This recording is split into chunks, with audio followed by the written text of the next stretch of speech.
Welcome to the January edition of the new and emerging special education Zoom meeting. We've had just a little technical difficulty, so we appreciate you guys bearing with us. But today's focus is going to be behavior. And so our behavior consultant, Doug Smith, is going to lead us in that work. But I'm going to allow each of the consultants just an opportunity to introduce themselves and let you know what the work they do. So I'm Dion Bates, and I'm the implementation and improvement lead. I'm Stephanie Kidd. I am the math consultant here. I'm Doug Smith, a behavior consultant. I'm Vonda Adams. I'm also a math consultant. And I'm Chastity Craig. I'm a literacy consultant. Okay. All right, Doug, at this time we're going to kind of let Doug talk to us just a little bit about behavior, and we'll kind of just move through that. At any time, if you would like for us to pause and ask a question, feel free to stop us at any time. We will have the link on our new and emerging teacher cadre on the holler and on our Google Drive, as well as the link to this particular PowerPoint slide as we move through that. So you should have access to that after we finish this meeting. All right, so we're going to go ahead and get started, try to be short and sweet. Our first, go ahead and find it. Okay. First thing we want to talk about is we're going to be looking at answering 5 questions. We're going to be looking at what is behavior, what are some of the purposes for behavior, what's the function of behavior, what are some causes of behavior, and how do we teach behavior. So of course we all know behavior is what adults do or what humans do. It is the actions that are observable and measurable, and all behavior is learned. So behavior is observable. That means that what we see, what we hear, what the students are doing, what we're doing as well. It's not a student is angry. That is not a behavior. The behavior would be what are the actions that that student shows that portrays they are angry, such as throwing a book. That would be a behavior. But sitting in a seat, I think they're angry. You can't tell their emotions. Those aren't behaviors, but the actions that are associated with that emotion are the behaviors. Behaviors are measurable. You can count how many times it happens. You can define and describe the behavior in a way that anyone that walks into that classroom would understand this is the behavior of concern or the appropriate or inappropriate behavior that we're looking for. And it is observable, measurable, and we can all agree on that is what that behavior is like. So behavior is defined measurably. It is something that you can observe, and it's something that we can all agree on what something looks like. So the purposes of behavior is one of 2 purposes: to either get something or to avoid something. All behaviors are a way of getting access to a material or access to something or avoiding certain situations. That's only 2 reasons for behavior. Now there are many functions of behavior, and the six most common functions of behavior are to obtain a preferred activity or item, escape or avoidance. A lot of our kids use inappropriate behaviors to be sent out of class because of a skill deficit. It's something that they're not capable of doing. So if I act up. Oh, we're in. I clicked on that thing that Tracy had. If a teacher sends me out of the classroom, I avoided having to do the work. So to get away from something or to escape something. Other times students use behaviors to get attention, either from a peer or from adults. So any attention they get is better than no attention at all. So if a student uses inappropriate behavior and they get negative attention, that's better than not giving them any attention. Sometimes, a lot of times with our kids with disabilities or students with disabilities, they use behavior to communicate. How many times do we get frustrated with our students because they're acting in a way that they don't know how to express their emotions or their feelings or what's bothering them, so they start acting out in order to communicate those feelings to us. So sometimes it's their inability to communicate what's going on with them, so they use inappropriate behaviors for that. Other times it is for self-stimulation. They just act out because that behavior makes them feel good. And then another reason could be for control or power. You know, sometimes if a young person acts out a certain way, then they feel like they have control of the situation. So they then take ownership of that, and it helps them gain control and power over the situation. So one thing that you got to be cautious with is the getting into the power struggle. So what are some causes of behavior? If we look at causes of behavior, behaviors range from a lot of different things that influence our students' behaviors.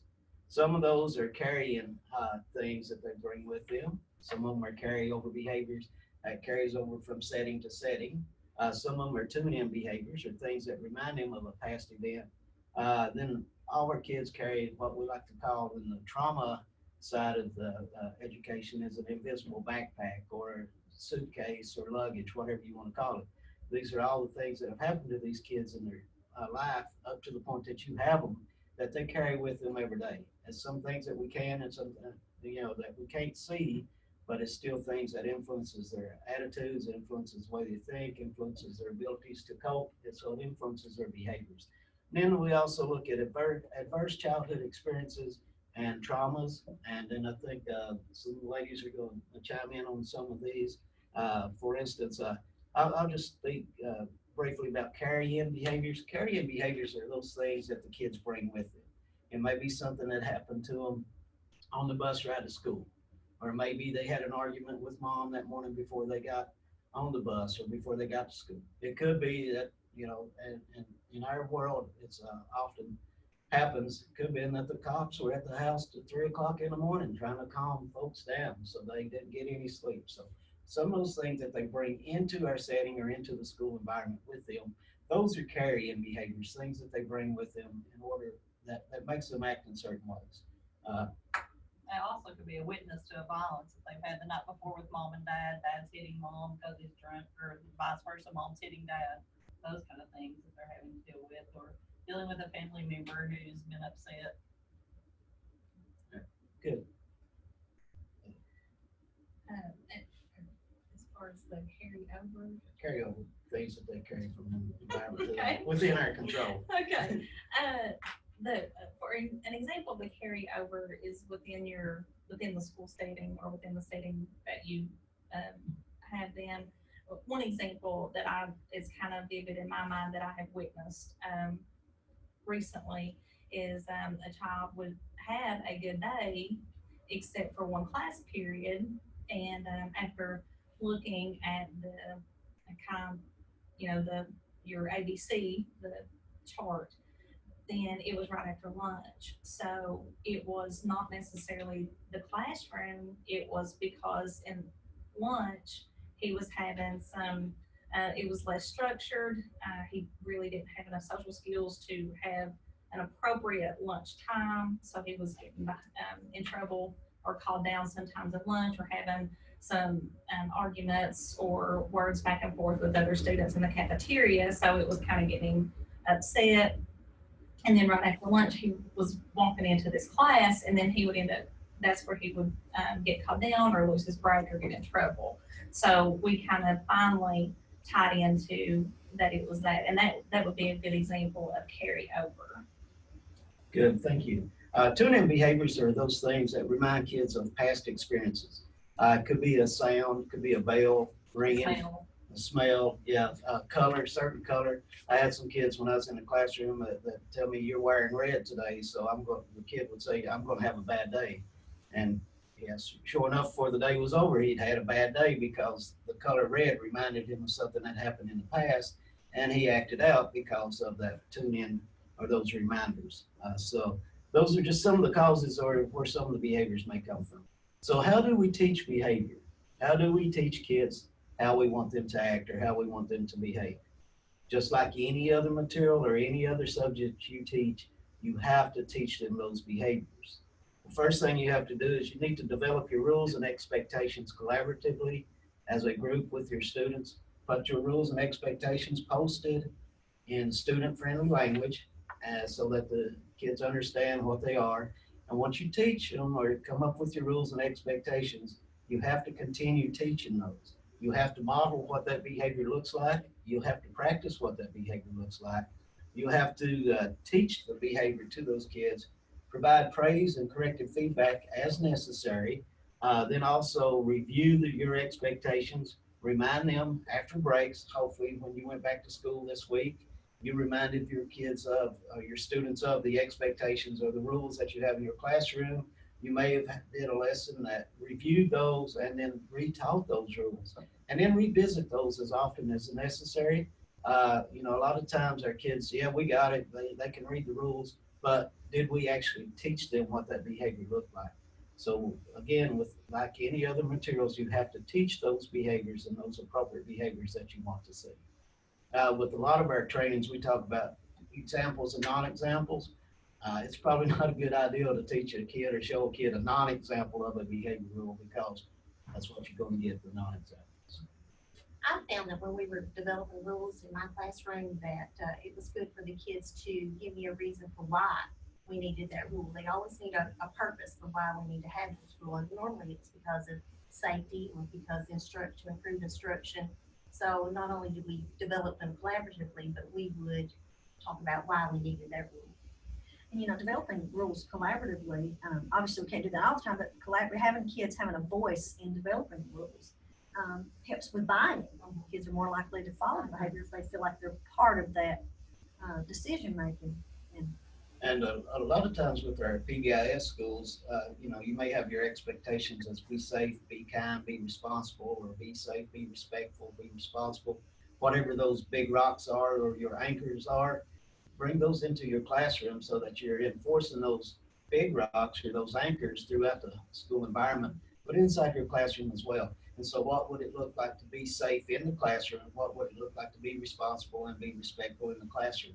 And you also have to teach what that looks like in the hallway, what that looks like in the cafeteria, what that looks like in the library, what it looks like in the gym, what it looks like on the bus, and throughout the whole school environment. So just remember, teach, review, revisit, remind, reteach, and repeat as often and as much as necessary. Next thing we're going to be looking at briefly will be the ABCs of behavior, and I'm sure we've all heard the antecedent, behavior, and consequence. So this is probably just going to be a quick review. So the behavior, of course, that we're going to look at, we're looking at it as an incident that something either triggered or set into motion. So the behavior is the action or what the student actually does. It's observable and measurable. So the antecedent is what happens immediately before that behavior. It comes before that behavior. An antecedent could be something as simple as asking a student to do something, get your books open or line up. That could be an antecedent to an inappropriate or appropriate behavior. And then your consequence, of course, is how you respond to that behavior. It's not necessarily a punishment, but it's just a response to the behavior that you've seen. For instance, if we tell a student to sit down in their seat and they continue standing and you walk over to them without saying anything, and then they sit down. The consequence of that behavior was you provided that student with that proximity, so you went closer to them. And without saying anything, it wasn't punitive, it wasn't for punishment, but they sat down. So that was the consequence of that behavior. They got that attention. So when we're looking at the ABCs, the behavior is what the student does. The consequence is how do we respond to that behavior? Not necessarily what the student does, but how is the folks around them in the environment, how do they respond to that behavior? And that consequence sets in place another antecedent for another behavior, another consequence, and this cycle repeats itself. Identify what it would help you eliminate. That's kind of the purpose of this. That was talking one that is a common one, and I'd like to mention is that if your consequence, so say the antecedent was he was asked to get his MacBook out, and then the behavior is he slammed the book on the floor or he made a comment, and if the consequence was that he was sent out of the classroom or sent to the office or sent to the resource room, so what happened is he got out of that situation. If he's low in math or he struggles in math, then he might be getting what he's wanting. So that might be something you want to look at, because I see that as a common thing that happens and that kids learn very quickly, that they would rather act up and get out of a reading class or a math class, and so that they wouldn't be embarrassed, that they wouldn't know how to do what's being asked of them to do as far as the academic task. And as far as the ABCs, antecedent, behavior, consequence, Ms. Chastity, thank you. That leads back into what is that function of that behavior. And remember, we talked about 6 functions for behavior, And so in that situation, the student was escaping or avoiding that classroom. So that goes back to the functions of the behavior. So that behavior is action that the student takes, antecedent what happens immediately before that behavior, and the consequences how you respond to that student's behavior. And it's your actions most of the time. So we're going forward. All right. So this is something I've been reading about and studying a little bit. It's called teaching behavior using circles. And so this goes back to if you want to look up more information on circles and using this technique, I'll give you some ideas and some basics of circles. But this is part of restorative justice, and it looks at instead of just disciplining students and getting them out of school or out of class or whatever, it takes into account that the student has caused some type of harm to the environment. It may have been toward another student, it may have been toward staff, it may have been toward something in the environment. So we're using circles and restorative justice or restorative practices in order to look at ways that we can repair the harm and correct the wrong that has been done. And so so the circles, then there's some resources at the end of this that you can go and find out more about circles. But so what are circles? Circles are basically what it says. You put your students in a circle and you have conversations with those kids. Circles are a structured way to bring people together and it helps build community, fosters a sense of respect and equality among speakers. When we have our staff meetings here, we sit around this table and then we got a circle outside this table and everyone takes a turn and they speak as we go around the circle. So it's like I think one time it was called a campfire. So everyone has a chance to speak and talk, and they usually have a time limit and so forth and so on. So some principles of circles are that they respect for people's personal experiences and needs and feelings, and it's an opportunity for all voices to be heard. And so when we talk about the basics of the circle, you'll see what we're talking about briefly. So when we're doing the circle basics, you have a circle facilitator, which may start out being the teacher at the beginning. You will be the circle facilitator. But once you get more used to using circles or doing these activities with your students, then they could possibly call a circle themselves and have one of those students be the facilitator. But from the beginning, you would want to be the facilitator or the person that decided, all right, this is the topic we're going to talk about and how we're going to use this circle. Also, you're going to have a setting. So, of course, you put your kids' chairs in a circle, or you could have them sit on the floor if you want to, if you're comfortable doing that. But just what's comfortable for you and what's comfortable for the students, and make sure that you can see everyone and everyone can be seen and everyone can be heard. Then you're going to have a centerpiece.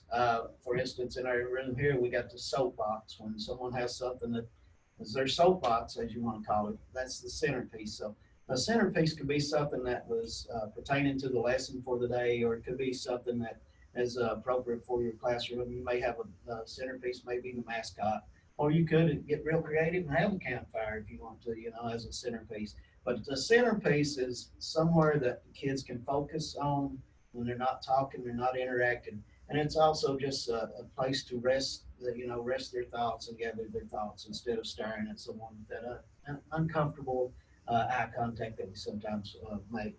Then you have a talking piece. And this is an important part of the circle. The talking piece is basically something that you would hold. For instance, our snowman could be our talking piece. If I have the snowman, I'm the one that's talking, everyone else is listening. You're not interrupting me. I'd have my couple minutes to speak, and then I would pass it. And the talking piece would go clockwise or counterclockwise. Either way, they recommend clockwise, but I don't see what difference it makes. But as I have the talking piece, I pass it to the person beside me. And when I pass it to the person beside me, they can either comment or they can say pass, and then they can pass it on to the next person. And you'll probably get a lot of passes the first time that you do this, the first 2 or 3 times.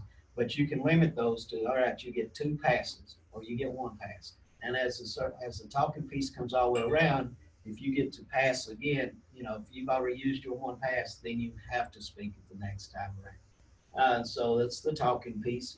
And it's not to be passed from me over to Dion or throw it across the circle or whatever. that, so it is to be passed to the person beside you. That allows everyone an opportunity to speak, and it allows everyone an opportunity to be heard. So you probably want something that will be a little sturdy because, just for the fact that little fellows may drop them. So, our snowman's kind of fragile. We don't want him to fall and bust off. Basically, yeah, there he goes. All right, so the talking piece. Also, with the talking piece, oh yeah, it could be something that's representative or important to the classroom as well. It could be, again, like I said, a mascot or something like that, something that has important meaning to the classroom setting itself. Also, you're going to have shared agreements within your circle time. And those could be, again, linked back to your PBIS expectations. Be respectful, be responsible, and be safe. What does it look like in a circle to be respectful? You're listening, you're making eye contact, you're using listening with respect. There's a fancy word for it. I can't remember it now. I'll come up with it. But anyway, so you're sharing those ideals and information with each other within that circle, and you're being kind or being respectful. And then once you come up with these shared agreements, they should be posted on the wall somewhere or somewhere in the classroom where the students can see what those agreements are while you're doing your circle. And if someone starts being silly or goofy or acting up, whatever, then you can remind them, okay, is this our shared agreements? Is this being respectful? Active listening. Are you using active listening? That was the fancy word I was looking for. Fancy. Active listening when you're talking in the circle and you're sharing that information. Then also you can have an opening and a closing. Recommendation is that you do some type of mindfulness activity as an opening to the circle. Everyone think about, look around the classroom. What are 3 things that you could hear? What are 2 things that you see? What's 1 thing that you could smell? And then, all right, so today's circle, and then introduce the topic of your circle. Also, at the end or the closing, you can do a simple closing, what was, say, ending or a greeting. Beginning could be a greeting in another language if you know the other language.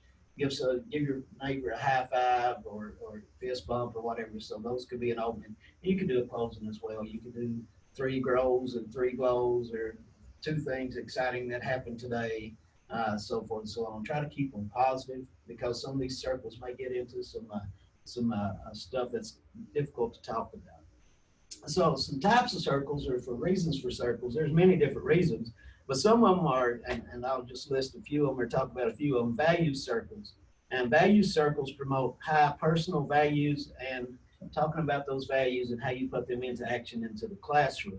The process lays the foundation for relationship building, which circles, and we all know the importance of relationship building within not just our students, but within staff and students as well. So all behavior hinges off, not all, but the majority of your behaviors, appropriate behaviors, hinges off that relationship that you have and you build with your students within your classroom. Guidelines and expectation circles, those could be the ones that when you first start school or when you go back or first start implementing circles, we could talk about these are our rules or expectations for the classroom. These are what I expect of you. This is, can we all discuss these and what are some ideas that we can come up with? And then you can do some charting with that as well. But everyone has an opportunity to voice their opinion and let you know what they're thinking about and how they think the school and classroom run smoothly. You can do a morning check-in circle, which is just short, quick, simple. Hey, good morning. What's 1 thing you're looking forward to today? It could be a topic, or just give someone a high five. Say good morning to everyone. Just greet the kids as they come in. So it's just readiness to learn, and it's just an opportunity to share. Now you can do circles every day, or you can do them every other day. You can do them once a week, so forth and so on. When I was in the classroom, my students, I'd start out with 6 or 8 kids, and we would do a circle. I didn't realize that's what we were doing at the time, 20 some years ago or whatever, but we would meet on Monday morning and they were all excited to come back to school, believe that. So just to see me is what it was, I know. So we would talk about what we did over the weekend. And, the 1 kid, he didn't want to say anything or she didn't want to say anything, and I'd let them pass. And then once they heard everyone else speak, then they could come up with something that maybe they did, and I made a big deal of how their weekend was because, it was really awesome that they came back and was willing to share what they did over the weekend. So just build that relationship, and it got them in the mood to working together and understanding that not everyone's the same. Not everyone does the same exact thing. So, maybe I can learn something or a new hobby or new experience. So morning check-in circles are pretty cool. And then at the end of the day, check out circles. These are circles, just quick reflection on how the day went. You can do those on what are some things. One thing I enjoyed in class today was, and they can tell you what's something that they enjoyed. Oh, our snowman fell. They can do one challenge for me today in the classroom. What was something difficult that we learned today that I may need better practice or more practice with? And one word that describes how I'm feeling right now. And, so you can kind of gauge, you can do that one at the beginning, those morning circles as well, to kind of gauge what kind of day that you're going to have and how you're going to have that young person turn around. There's several other things that you can use circles for, celebrations. You can use circles for talking issues or talking and issues circles. If something comes up, you had an incident in the cafeteria, as soon as you get back from lunch, you hear about it, and it's all right, circle. All right, it's been brought to my knowledge that this expectation wasn't followed in the cafeteria. And without the kids not having to tattle on each other or tell on each other or whatever, they could discuss what that expectation was. And, well, yeah, we did that, or no, we didn't quite follow that expectation. So what can we do to make this situation better and next time around? So, but there's a resource that I'll get to in a little bit that talks about circles. And so go up there and find that information. It's really cool information. And I'm not going to tell you what my peers told me accused me of being, so we'll talk about that privately. Does anybody have any questions at this time or want the clarifications or anything about to Doug about the use of circles and the function of circles and how those might look in your classroom? Does anyone use circles or is using circles? Okay, so next thing we want to look at a little bit is social emotional learning. And today, in fact, it was mentioned that a lot of times our students are lacking in social emotional learning because they don't show, our culture has a difficult time with us showing empathy. And so social emotional learning is an opportunity for us as educators to instill empathy and help promote empathy with the kids that we work with. So social emotional learning is, you got to remember, the kids are developing socially and emotionally as same that they are academically. And if we don't tap into that social and emotional learning, then the academics are going to, they're going to suffer. So when you need to look at social emotional learning, some of them key skills are self-awareness. That's recognition of your own emotions, your own personal goals and values. Also, you have self-management, which regulation of your own emotions and behaviors. So self-awareness is recognition of your emotions, and self-management is regulation of those emotions. Social awareness is understanding of and compassion for others' backgrounds or cultures. Relationship skills, ability to establish and maintain healthy relationships, and responsible decision making, making positive choices involving one's own behavior. So one of the things, these 5 skills are essential for success in virtually every area of life, from education to employment and family and community relationships. So if you're not teaching students self-awareness, self-management, social awareness, building relationships, and making responsible decisions, are we preparing these students to go out into the real world and get a job? So that's one thing that employers are looking at. Do our kids and our students have those, what are they called, soft skills, to be able to work together in teams, to be able to work together and set goals to accomplish a project. So are our students able to regulate their emotions? A lot of times our kids get upset or angry if they're not the lead, and then what happens?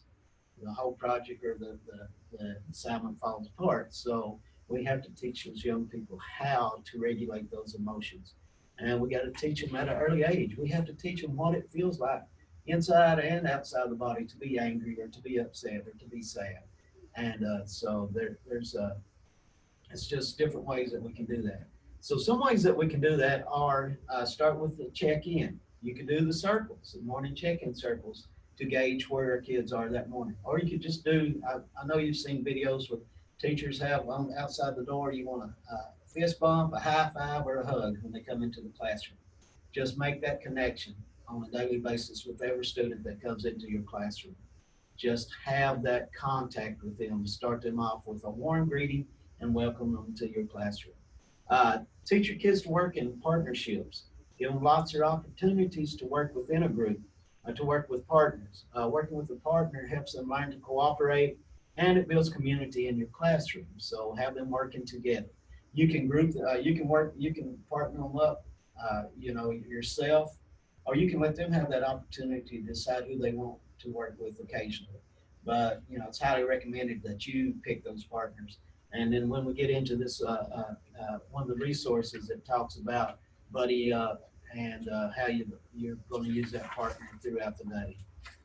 Teach them how to work in a group, provide group assignments, and provide them, each student a job in that group assignment. One of them, science class, I've seen it for a lot. You have a recorder, you have a material gatherer, call them a gopher, whatever you want to call them. Then you'd have a reporter who reports out what it is. You'd have maybe a graphic person that illustrates the graphics, so forth and so on. So make sure that while they're in that group, that they have a job or an opportunity to contribute to that group. And then if it's a kid that has difficulty with reading, but they're great at artwork or drawing or illustrating, use that kid's strength to illustrate for that group, because that helps build that self-confidence, helps build that relationship skills within that group as well. Also practice with lots of role playing. Sometimes you got to put yourself in other people's shoes to understand the situation you're going through. And that was mentioned earlier today at a meeting that we had. So what would it be like? I tell you my story and you tell me your story, then I tell your story from my point of view and how you told it to me. So you put yourself in that other person's shoes. And then allow time for talk. A lot of times kids got to talk and have to collaborate and cooperate and discuss things.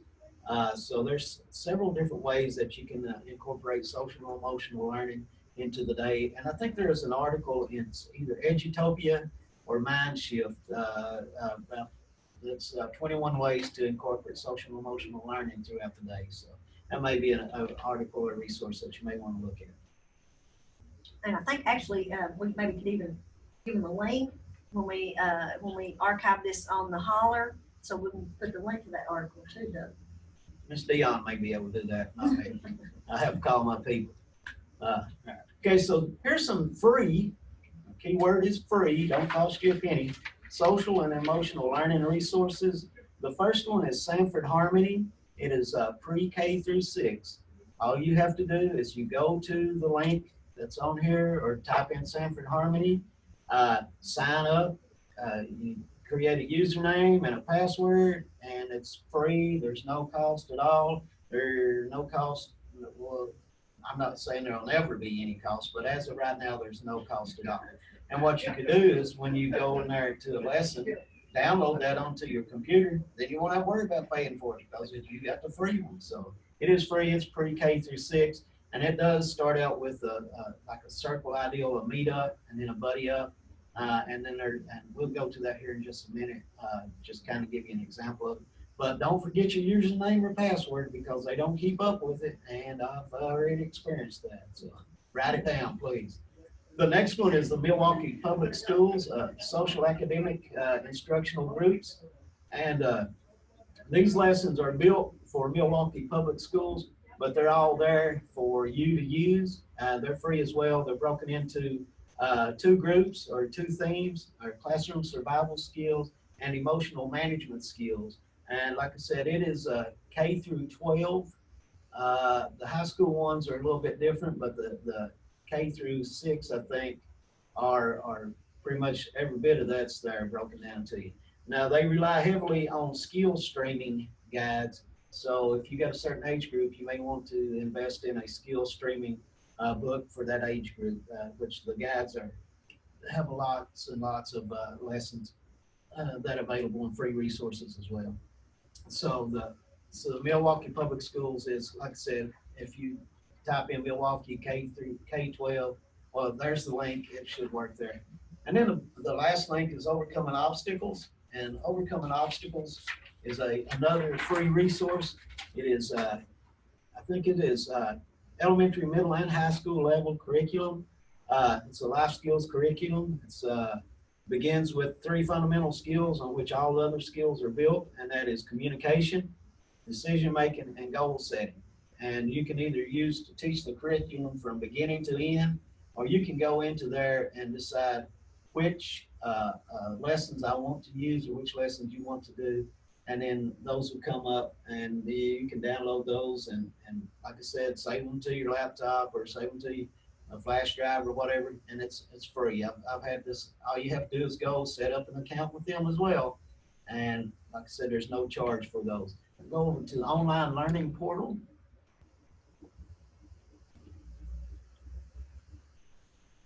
And these folks, these resources are out there, so please use those.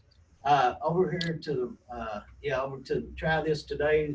See where the Z, as they call him, down under Z it says everyday practices. If you scroll down to Meetup, click on Meetup. Now it may have to ask you to sign in again. So all right, so this is an overview. This gives you your goals, your learning objectives, what you do as a staff or educator. It also tells you the steps in setting up a meetup. A meetup, like I said, is basically a circle where your kids meet that morning and discuss how the day's going to go. What are some things that you did, or what are, you know, whatever you want as that meetup topic. And then again, like I said, this is free. The materials are, I think, are scripted. So it tells you what to say and how long it's going to take to do a lesson. So this, like I said, it's a free resource. So please use this resource. Then go back to dashboard, I guess, or curriculum. So and then you can do like unit 2, empathy and critical thinking. So if you go social emotional learning units, click on it, or whichever one you want to use, and you can use them in order from one. Do one first, however you want to use it. So it should take you to the empathy and critical thinking unit. And then again, it's recognizing feelings. So if you click on lesson 2.1, when you click on it, it'll ask you to download it. And then when you download it, gives you the materials that you need, supplemental activities, lesson goals, objectives, concepts, whatever you need, it is there available. And like I said, it's free, don't cost a penny. So that's a really good one. So free K through 6. Please look into that and use that if you wish. So let's go to one of the other ones. And again, this is a free resource. On this one, it come up as go over to what says menu, I think. Well, you'll probably have to go to learn more first. But if you would go over to, we're already in the middle school curriculum, you could go elementary 3 through 5, you could go high school curriculum, go up to the high school curriculum, click on it, in case we've got any high school teachers. Then you can go down into whatever you want, communication skills, decision-making skills. So click on any of them. Master decisions. So yeah, if you click on that, lesson 1, starting the decision-making process, then it brings up the lesson, what it looks like, the objectives, the materials you need. And then, like I said, just then after that, it is the script, what you say and how you talk through the lesson. So you probably have to double click on it or whatever to get it come up so you can download it. So, but like I said, they're all there, folks. So please go and use those. They're free of charge. Just set up an email or an account. So. And I just, here I'm looking at this. This is the first time I'm looking at this as well. And it's just awesome. And I'm just sitting here thinking, oh my goodness, I wish I would have known about this when I was in the classroom. You could have definitely used this for kids that have behavior, to implement your behavior goals or your social goals on your IEPs, as well as, it's great for all students, but especially those of you Cause I know there's been times that they want you, so-and-so, like, oh my goodness, they need social skills, they need extra time learning this or that, and you have no idea where to go or what to even pull from. So this, would definitely be a wonderful resource for you to be able to do that. And this one is one that we looked at earlier. This is a kindergarten listening skills one. I think's what it is. So like I said, they're all available. It's all there. And then it's in French and Spanish and several other languages as well. So it's a good resource, good information. You just got to put the time in to get the materials and do the lesson. I mean, you know, that's the difficult part. You have to be willing to do those lessons. And you can do those, you know, couple, 5, 10 minutes or whatever. It gives you the time frame on how long the lesson should be and so forth and so on. So those are, like I said, some free resources. Please use them. Please share that information with your colleagues, whoever you think can find it useful. And then the other one is just the Milwaukee Public Schools. That will take you straight to the part of the website, social academic instructional groups. You go down to where it says circle highlights, then there's water circles and then circles for social academic. So this is basically where I got my information from. So it tells you or gives you an idea of how to set up circles and what they should look like. So it's a free resource as well. If we go out of the circles and you scan them down a little bit farther or scroll them down a little bit farther, if you look at, go on down please, classroom survival skills, grades 1 through 3, grades 4 through 5, and then down there's emotional management lessons for grades 1K through 8 as well. So if you click on one of those, it'll expand, and then you can click on the lesson that you want to use. And it references some resources that we may not have available, but you can adapt those resources or make changes to it to suit your needs. So again, free resource, please use those. I know sometimes you feel like that you don't have time to do this type of lesson because I know that you guys are pressured to implement academic goals and with the co-teaching, but like Doug said earlier, if you do not address this deficit with the social emotional, you're not even going to get to the academic. So it would be very important to take 10 minutes if you have even if it's a 30-minute walk twice a week, which, you know, it's important to just a simple couple of these strategies, and it will go a long way because I mean, in all kids, whether they have an IEP goal, behavior, or social emotional, they all would benefit from it if I would do it with all my kids because I mean, I'm just sitting here going, I'm in awe. I think it's good. And so, any questions on those? And with overcoming obstacles, if you have difficulty, uh, what is it, Apple One, what are those called? Mac, my Macintosh was opening with Safari, so I had to download Chrome, and then it would open again. For some reason, Safari wouldn't open.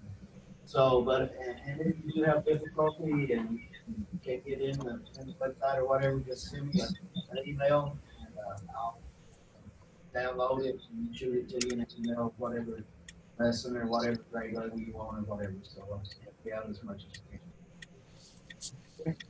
can. Just a little something. I'll let everybody say thank you and bye. You got any questions? Like I said, please share the social emotional learning. And see if you can share the social emotional learning strategies and websites with your colleagues. And we'll appreciate it. Thank you all so much. And in closing, you all got anything to